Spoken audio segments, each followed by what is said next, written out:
All right, let's start with the Scotsman here. What's the impact Well, on I know people watching this here in the States will be scratching their head a little bit and saying, how come that? But they're so far behind with the rollout of the vaccinations, they aren't where we are. Mm-hmm. And so these COVID cases are more problematic. And, you know, that's down to how the governments handle it. That's nothing to do with the players. And so we're in these scenarios.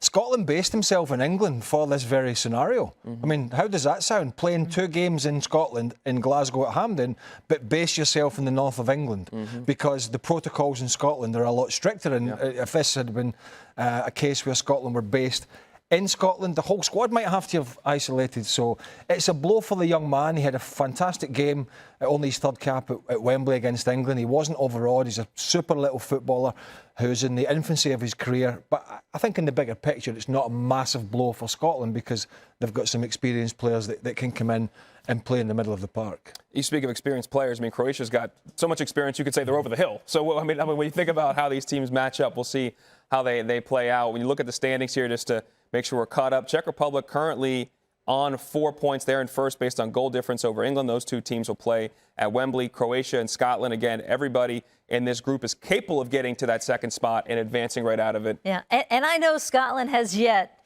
to replace the Burley goal as their goal of the Euros. Yes. They're the only team here who hasn't scored at the Euros yet.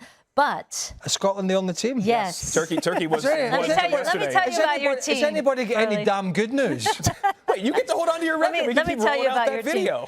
But I do think that they played well against England. I thought they were unlucky against the Czech Republic, and I think they can get a result in this. And so that news, I do think, is a bit of a blow because we saw a really good Billy Gilmore in that the English game.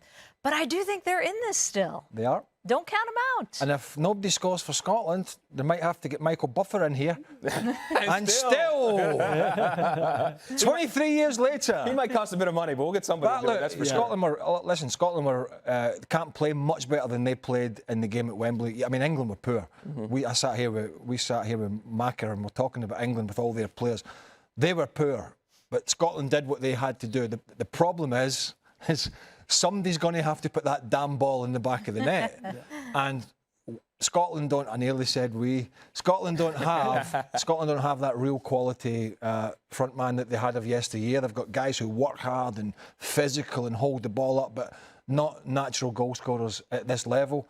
And that's going to be the difficulty. But Croatia are not the brilliant side or the good side that got to the World Cup final 3 years ago.